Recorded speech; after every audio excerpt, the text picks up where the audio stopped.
Chapter 16 Treaty with Ashanti, 1816 to 1818. On the conclusion of peace in 1816, the English took into serious consideration the losses that they had sustained by the interruption of their trade during the recent wars, and contemplated the possibility of still further outbreaks with considerable uneasiness. They felt that, although for the time being everything was quiet, they had absolutely no guarantee that this satisfactory state of affairs would continue, and determined therefore to make an effort to come to some definite understanding with the court at Kumasi.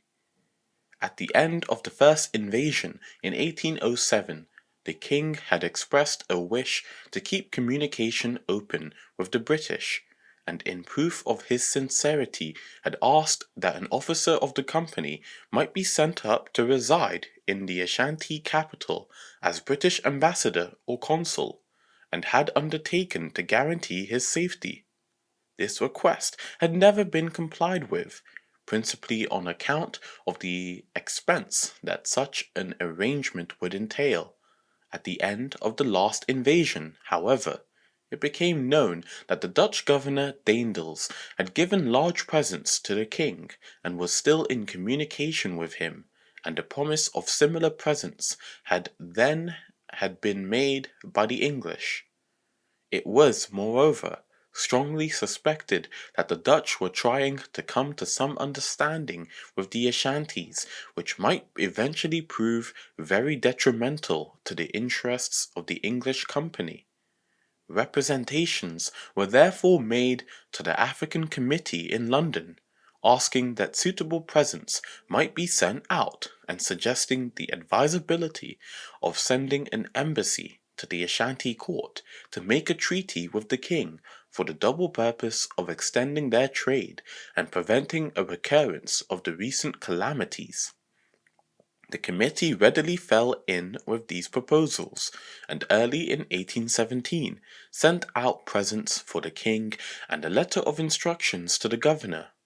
Public attention in England had recently been turned to the exploration of the interior of Africa, and the acquisition of geographical information was to be an important item in the duties of the mission, second only, in fact, to the main object of concluding a treaty of peace and commerce with the king. The committee fully realized the great importance of having a free line of communication and an open trade route between Ashanti and their settlements, and advised that the king should be induced to keep a road cleared from Kumasi to the River Pra, and that the company should undertake to continue it to Cape Coast.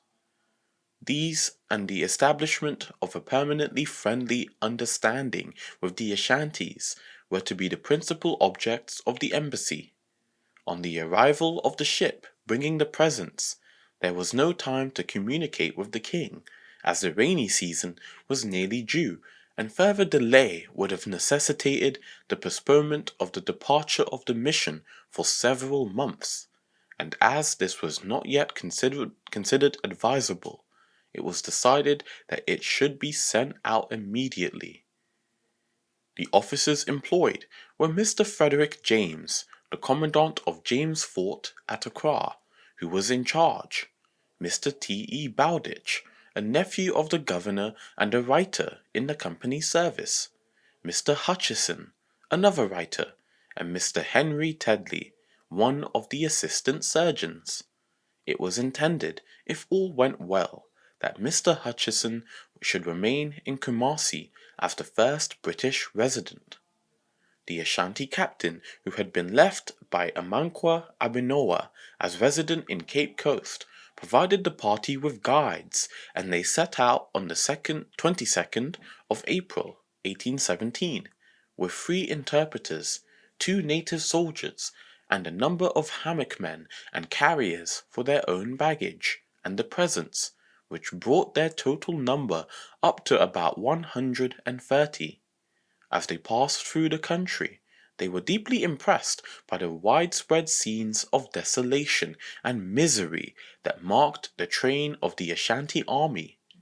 On every side they saw farms laid waste and villages burned to the ground, while the few inhabitants who yet remained were gaunt with famine, and for days together they passed through absolutely deserted country.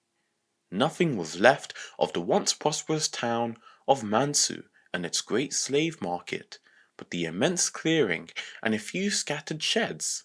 It was not, in fact, until they had crossed the Pra and entered Ashanti territory that they found any populous villages and saw the first signs of prosperity.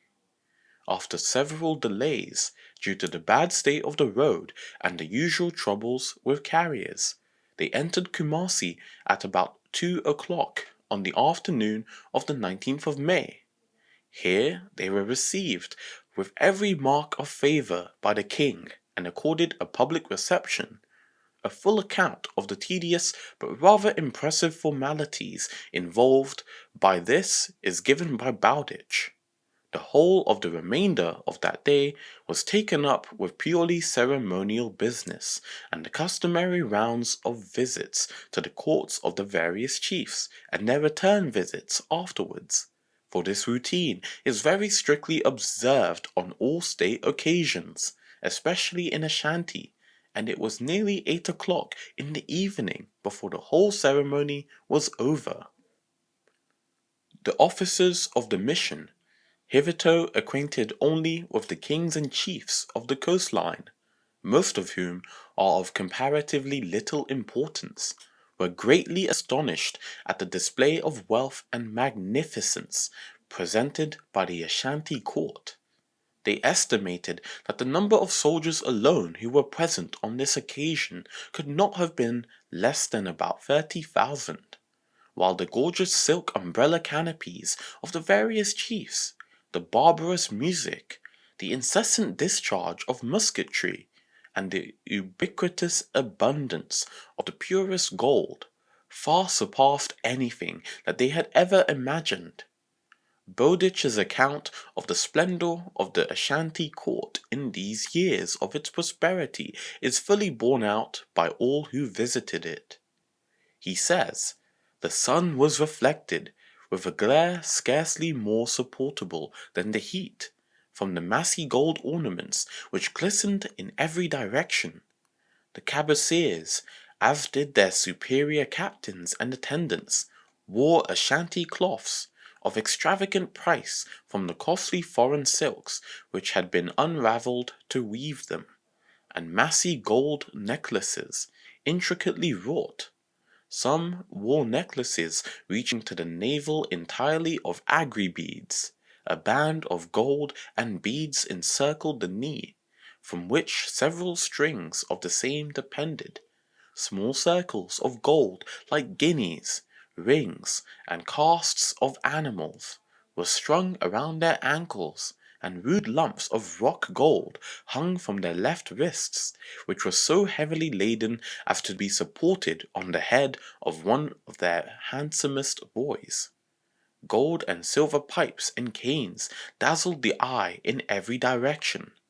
Wolves and rams' heads, as large as life, cast in gold, were suspended from their gold-handled swords, which were held around them in great numbers, etc.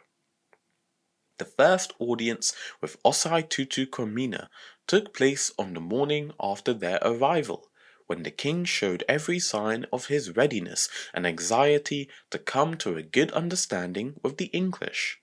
In fact, the success of the mission seemed fully assured until the subject of the pay notes for the forts was introduced. For more than a century the kings of Ashanti had received payment for Elmina Castle on the note that had been captured by Osei Tutu from the Dankeras in 1700, and ever since their conquest of Hakeem had been paid on the notes for the English and Dutch forts at Accra and the Danish castle at Christiansborg also. The actual notes for these forts were in Tutu Kwamina's possession.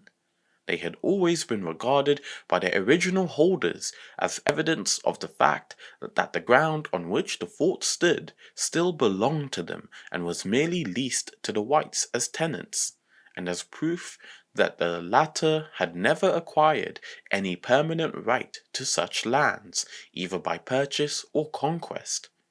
Their possession, therefore, was of great political importance to the king, as showing a recognition of the sovereign rights that he had acquired over the coast districts by his various wars. When Colonel Terrain, however, after the first invasion of Fanti, had paid the king the arrears on the notes for Cape Coast Castle and Anamabo, the actual documents had remained in the hands of the local chiefs, who had afterwards persuaded Governor Hope Smith to issue fresh notes in their place, by which the king was to receive 4 akis, £1, a month, and they retained the balance of the original sum of 4 ounces, £16.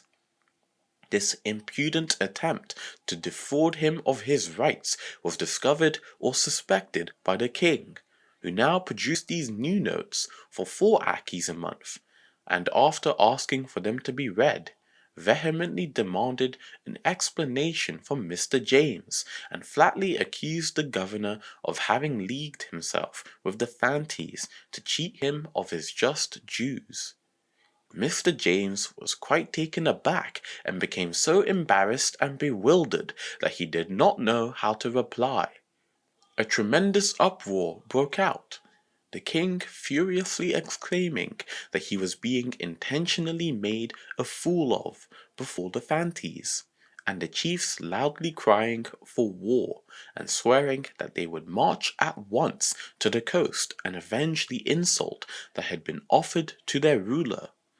Mr. James was absolutely overawed. In fact, he completely lost his head and made no attempt to offer any explanation, but could only plead his own ignorance of the matter and lay the whole responsibility for the strange transaction on the governor, saying he would return at once to the coast and inform him of what the king had said. The meeting was on the point of breaking up in disorder, when the exercise of a little tact might have put matters straight and restored harmony. Bowditch, however, seeing the critical position in which matters stood, and realizing that unless something were done, the success of the mission was likely to be wrecked at its very outset, sprang forward and demanded to be heard.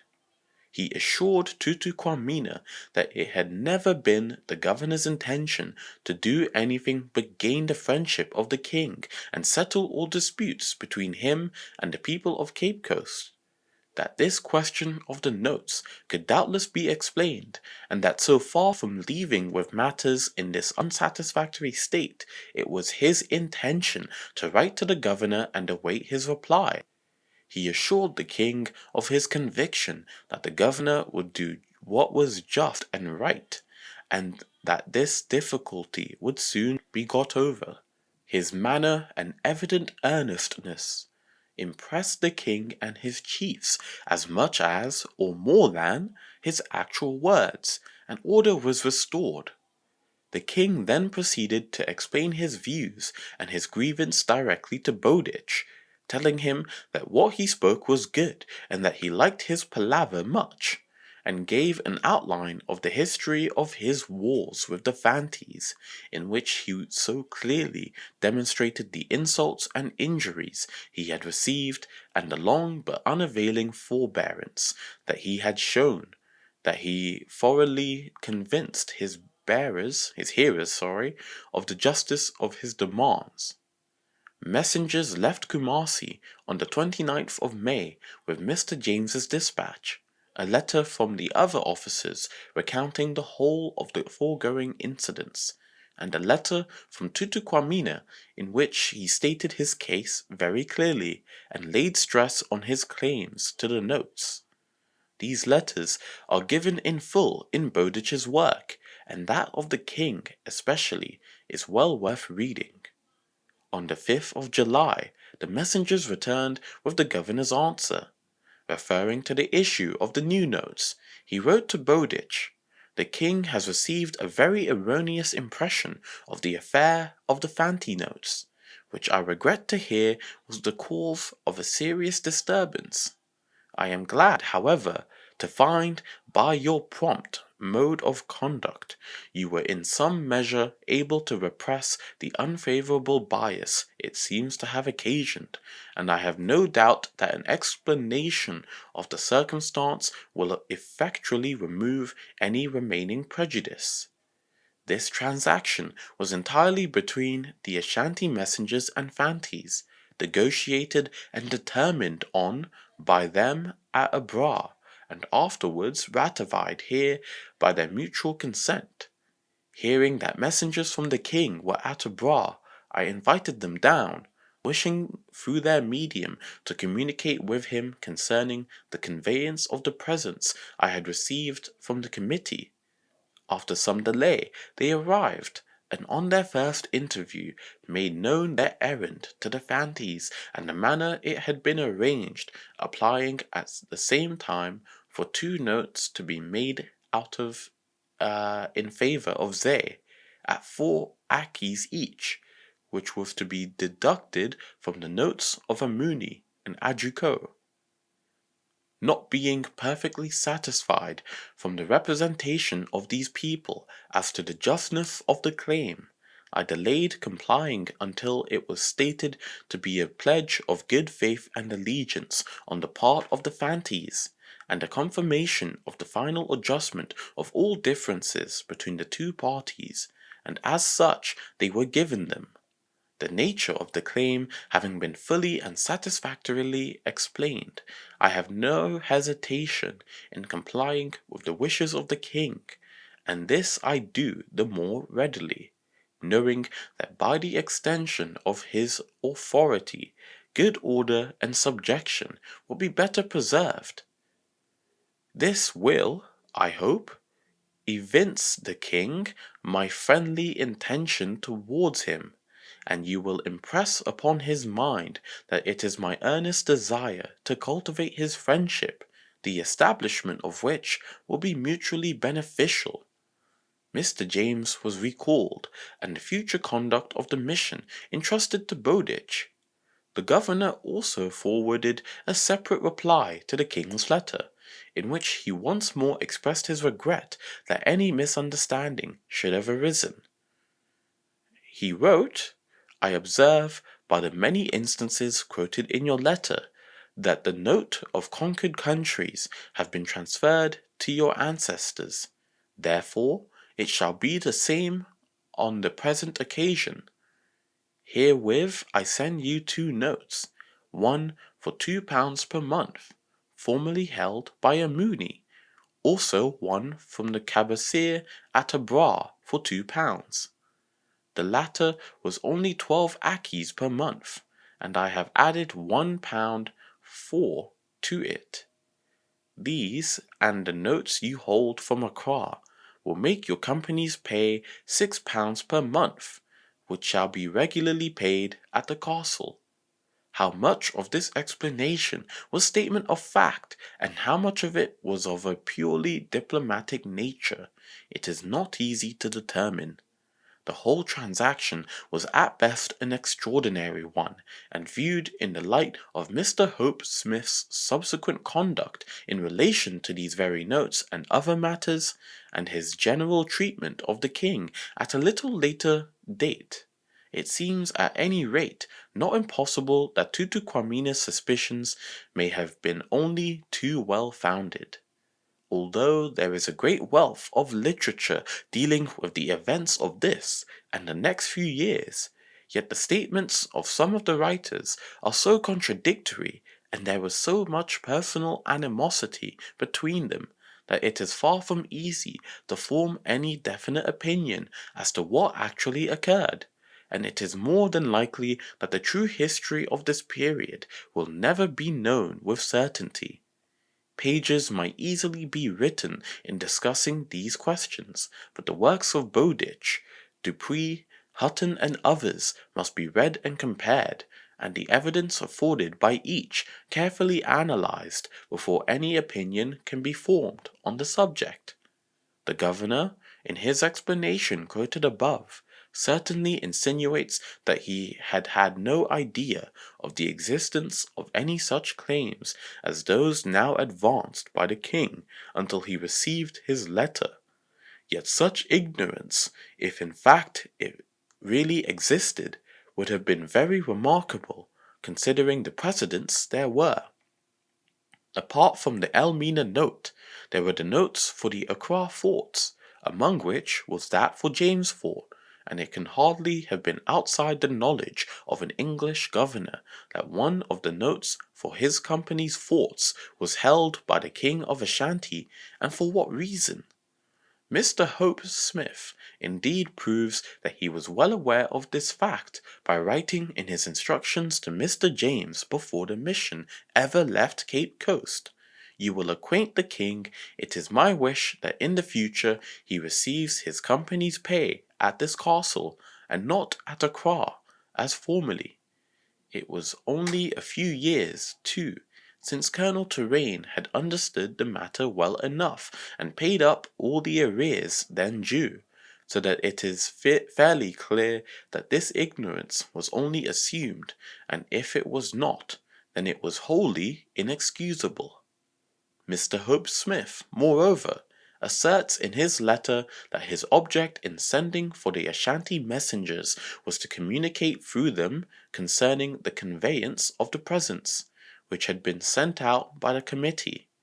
Yet it had been definitely decided long before their arrival on the coast that these presents were to be taken up by the officers of the mission, so that there was no object in consulting the king about their conveyance, and unless the governor meant to imply that he merely wished to notify him that they were coming, this statement will not bear examination at all. Dupuis gives copies of the revised notes that were now sent to the king. That for Anamabo Fort reads as follows: Cape Coast Castle, April 1st, 1817. Zay Tutu Kwamino, King of Ashanti, at 160 shillings per month. Signed John Hope Smith, Governor-in-Chief, L.S. This note was held by a Mooney, Cabecere of Anamabo, but in consequence of the conquest of the Fanti country was claimed and transferred to Zay, King of Ashanti, by the consent of their former owner. Here followed a list of the goods supplied in payment. That for Cape Coast Castle is similar, but the footnote to it says, held by Aduko, Cabecere of Abra, the former owner. The note of Aduko was only 60 shillings per month, now increased to 160 shillings, as above. This is the note of Cape Coast Castle. These notes are dated the 1st of April, 1817, yet they were clearly not issued until the governor wrote the explanatory letters on the 20th and 21st of June. The first date, therefore, is presumably that on which the former notes, which formed the grounds of the king's complaint, had been written, and was now adhered to so as to make the new issue retrospective. It follows, therefore, that these alleged transactions with the Ashanti messengers and the Fantis from Abra must have taken place only 19 days before the governor issued his instructions to Mr. James for the conduct of the mission, and 3 weeks before it actually left Cape Coast, and it is therefore very extraordinary that none of the officers employed on this service should have known anything about such arrangements, more especially as the governor himself admits that he was not altogether satisfied with the statements made to him, and was well aware that he was so soon to be in direct and reliable communication with the king.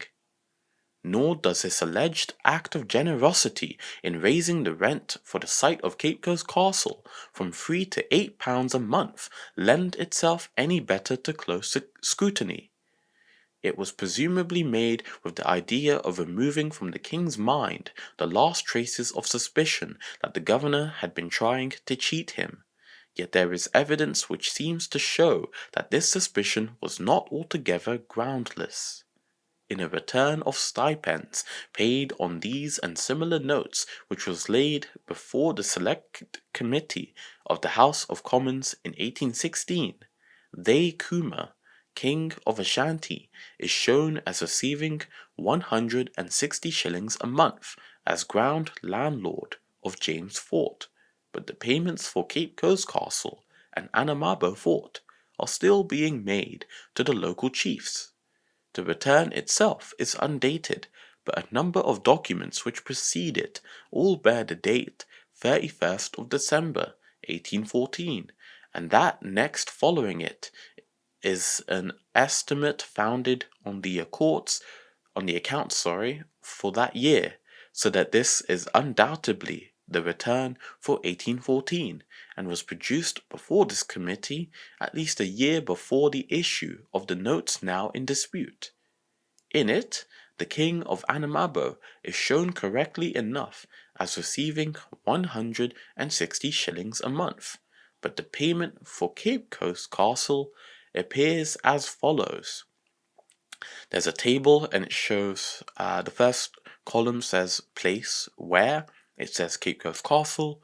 The second column says names, under which it says Ando Ahenebra. The third column says station or office, and it follows Day of Fetu, King of Fetu. The fourth column says monthly stipend, and it follows 120 shillings per month for Ando, the Day of Fetu, and 40 shillings per month for Ahenebra, the King of Fetu. And the last column says service, under which it follows Cape Coast is in the kingdom of Fetu. The Day has always received ground rent for the castle.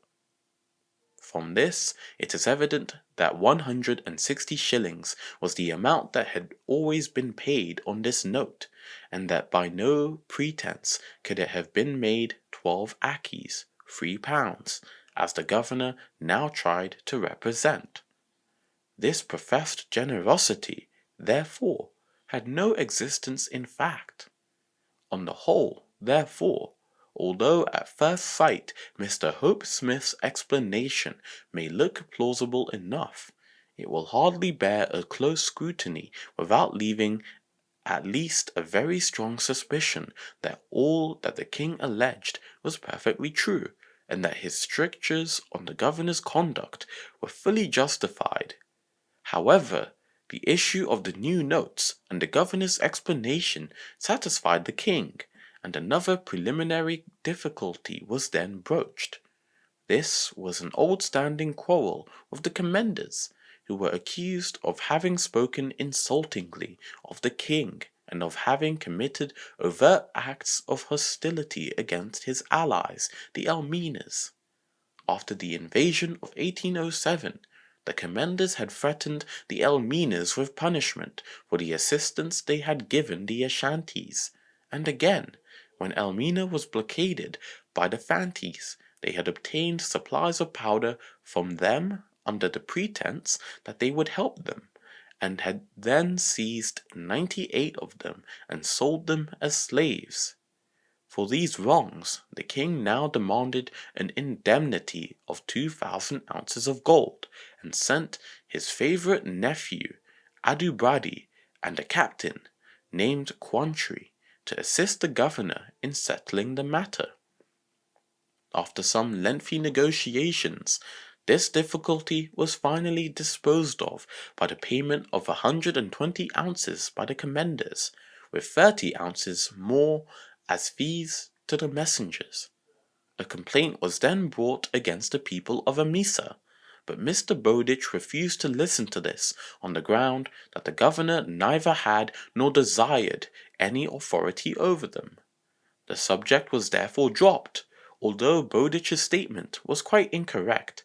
for in the return already quoted, it is stated of Amisa and other places that there are little states on the seashore, inhabited chiefly by fishermen, through which towns all communications must necessarily pass, but being situated at a distance from our forts, these people being much addicted to piratical acts, pay has been given to ensure a free communication, with the additional consideration that they acknowledge allegiance to the English nation. The British flag is hoisted in those towns. If, therefore, the governor had no authority over these people, it is difficult to imagine who had. All obstacles had now been cleared away, and a preliminary treaty was made on the 29th of August, by which the king declared his acceptance of the offer of 120 ounces of gold by the commenders in full settlement of his claim. It was further stipulated that the people of Commenda shall acknowledge their fealty to the king, and be entitled to all the benefits of his protection. Adubradi and Quantry, who were still in Cape Coast, were authorized to receive the indemnity from the commenders, and on the 7th of September the general treaty was signed by the king, and by Buatin, the king of Jabin, on the following day. The text of this treaty, as given by Bowditch, is as follows. The treaty made and entered into by Thomas Edward Bowditch, Esquire, in the name of the Governor and Council at Cape Coast Castle on the Gold Coast of Africa, and on behalf of the British Government, with Sai Tutu Kwamina, King of Ashanti and its dependencies, and Boitini Kwama, King of Dwabin and its dependencies. First, there shall be perpetual peace and harmony between the British subjects in this country and the subjects of the kings of Ashanti and Dwabin. Second, the same shall exist between the subjects of the kings of Ashanti and Dwabin and all nations of Africa residing under the protection of the company's forts and settlements on the Gold Coast, and it is hereby agreed that there are no palavers now existing, and that neither party has any claim upon the other. Third, the King of Ashanti guarantees the security of the people of Cape Coast from the hostilities threatened by the people of Elmina. Fourth, in order to avert the horrors of war, it is agreed that in any case of aggression on the part of the natives under British protection, the kings shall complain thereof to the governor-in-chief to obtain redress, and that they will in no instance resort to hostilities, even against the other towns of the Fanti territory, without endeavouring as much as possible to effect an amicable arrangement, affording the governor the opportunity of propitiating it, as far as he may with discretion. Fifth, the King of Ashanti agrees to permit a British officer to reside constantly at his capital, for the purpose of instituting and preserving a regular communication with the Governor-in-Chief at Cape Coast Castle. Sixth, the Kings of Ashanti and Dwabin pledge themselves to countenance, promote and encourage the trade of their subjects with Cape Coast Castle and its dependencies to the extent of their power. Seventh, the governors of the respective forts shall at all times afford every protection in their power to the persons and property of the people of Ashanti and Dwabin who may resort to the waterside. Eighth, the governor-in-chief reserves to himself the right of punishing any subject of Ashanti or Dwabin guilty of secondary offences, but in the case of any crime of magnitude, he will send the offender to the kings, to be dealt with in accordance to the laws of his country. Ninth, the kings agree to commit their children to the care of the governor-in-chief for education at Cape Coast Castle, in full confidence of the good intentions of the British government and of the benefits to be derived therefrom.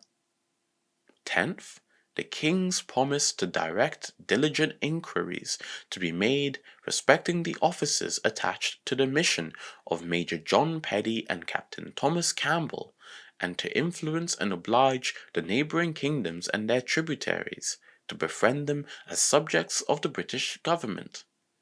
Signed and sealed at Kumasi, the 7th day of September, in the year of our Lord 1817. The mark of Sai Tutu Kwamina, the mark of Boitini Kwama, signed Thomas Edward Bowditch, in the presence of William Hutcheson, Resident, Henry Tedley, Assistant Surgeon, the mark of Apoku, deputed from the General, Udumata, Assembly of Cabassiers, and Nabra, captains to swear with the Ashanti king. Cabra Safu, linguists to the king. Kwamina Safu, of Dwebin. Kwashi Apantri, Accra linguist. Kwashi Tom, and Kwamina Kwachi, Cape Coast linguists. Unfortunately, this treaty, from which the English expected to derive so many advantages, was destined to be broken very soon afterwards, although, as it will be seen, it was the English and not the Ashantis who were to blame. The object of the mission had now been accomplished, and Mr. Hutchinson was left in Kumasi as the first British resident, while the others returned at once to the coast. Much valuable information concerning the geography of the country had been collected by Bowditch during his stay in the capital, and others now tried to learn more about the interior. In this same year, the Dutch sent exploring parties for some distance up the Ancobra and Pra under Colonel Strainborg, though this was not the first time that these rivers had been ascended, for the first at any rate had been well known to the Portuguese for many miles from its mouth, and the Dutch themselves had sent an expedition up the Pra prior to 1700. Soon after Bowditch's return to the coast, another war broke out between Ashanti and German.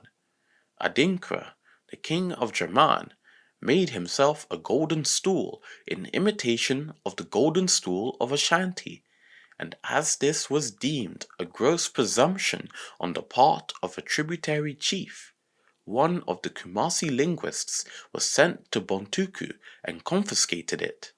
Soon after this, a German criminal was sent to Adinkra by the king, but he was so afraid to punish him, as the king himself had not done so, and let him go. The man then turned around and insulted the Ashanti messengers who had brought him, but Adinkra took no notice. Some of his wives then began to taunt him with this tame submission in the matter of the golden stool, and eventually succeeded in goading him into returning an insulting message to the king and throwing some of the Ashanti residents into old gold pits. These acts were reported to Tutu Kwamina, who, after sending to warn him without effect, began to make preparations for war. It was thought that the king would prefer to carry on this war unobserved, and would be unwilling for Mr. Hutcheson to witness any reverse his arms might meet with, and the latter was recalled. The king then, in 1818, raised a great army which he led in person against Adinkra. The Ashantis finally conquered, though not until after a severe and prolonged struggle in which thousands fell on either side and few trophies were secured. Adinkra himself was slain and Apau, his heir, captured, but he too was killed soon afterwards while attempting to escape. Adinkra's skull was so shattered that the king caused a duplicate to be cast in gold, which was then preserved as a trophy in place of the damaged original. During the king's absence from the capital, his sister, who had been left in charge, and several of his wives were preceded by the chief of Buromi, to intrigue with him to seize the kingdom. But on the return of the army, these conspirators were all beheaded, with the exception of the princess, who, being of royal blood, was strangled. This war naturally stopped the trade with Ashanti, which for a time had been very brisk, more especially while preparations were being made for this campaign. For the king had strictly observed the 6th article of the treaty and obtained all his supplies from the English. A few traders, however, still reached the coast from time to time, but they had all been sworn to secrecy before they left Kumasi and refused to give any information about the war or what was happening in the interior. This absence of all news and the evident desires of the Ashantis to keep their doings secret soon led to rumors of an Ashanti defeat. The wildest stories were spread about the coast, and those strenuously denied by the Ashanti resident at Cape Coast and by Governor Oldenburg and the Elmina chiefs. They coincided so well with the wishes of the Cape Coast people that they rapidly gained ground and of course lost nothing by repetition. It was currently reported and generally believed that the Ashantis had been utterly defeated. Some even went so far as to say that the king himself had been killed and that Adinkra was advancing with a victorious army to crown his success by occupying Kumasi. Greatly elated by the news of the downfall of their much dreaded enemy, the Fantis in general, and the Cape Coast people in particular, openly exulted over the Ashanti residents, but the governor never made the least attempt to restrain them. Perhaps he, too, was glad to delude himself with the hope that the power of the nation which had caused so much trouble in the past had at length been broken, and was pleased to see the coast tribes making some attempt to assert their independence. Be this as it may, the governor's conduct was certainly not in accordance with the spirit of the treaty that had just been made. The joy of the Cape Coast people, however, was doomed to be very short-lived, for while they were still indulging their fancy with these beliefs and congratulating themselves on the imaginary defeat and death of the king, Ashanti messengers suddenly arrived in the coast towns, bearing the jawbones of some of his enemies in token of his victory. 2 of these messengers were sent to Commander, where they were met with defiance and insult, for the commanders, relying on the false reports that had been spread about, met the Ashantis outside their town and refused either to let them enter it or even to supply them with a drink of water after their journey. In fact, the men were most disgracefully treated, and even the children turned out to hoot at them and pelt them with stones and dirt.